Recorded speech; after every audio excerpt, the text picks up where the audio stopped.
Bu video haydovchilik huquqidan mahrum etilganlar uchun, ya'ni xalqimiz tilidagi lichon bo'lganlarning diqqatini.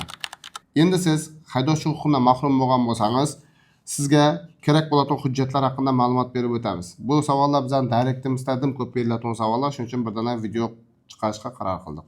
Endi sizga agar xalqimiz tilida lichon bo'lgan bo'lsangiz, siz birinchi navbatda o'zingizga sudning qarorini olishingiz kerak bo'ladi.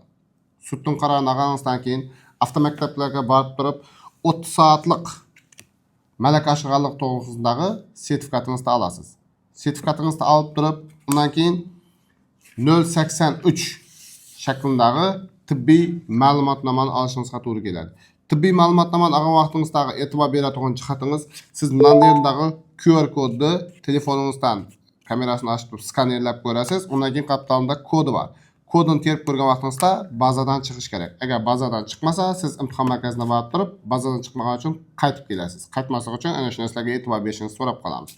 Undan keyin siz shu hujjatlarni olib Murugay, ya'ni GAIga borib turib yo'llanma olasiz. Yo'llanma olgan vaqtingizda siz familiyangizga yaxshilab har bir harfinacha e'tibor beringlar. Agar bir harfi boshqa bo'lib yozilib ketgan bo'lsa, imtihon markazi sizlarni ekzamenga kirgizmaydi. Keyin siz bundan yerdagi toifaları var mı?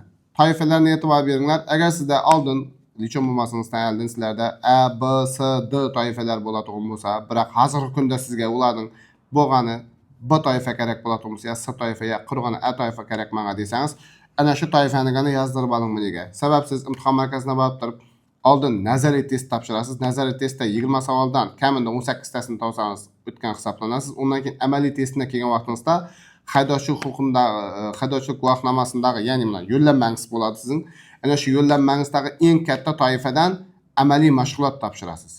Amaliy mashg'ulotdan o'tganingizdan keyin undan keyin haydovchilik guvohnomangizni qaytadan borib GAIdan olsangiz bo'ladi. Bu videoni haydovchilik huquqidan mahrum bo'lgan, ya'ni lichon bo'lgan do'stlaringizga jo'natib qo'yinglar. Kelib bizda tayyorlanib, qaytadan haydovchilik guvohnomalarini qo'lga kiritsalar bo'laveradi.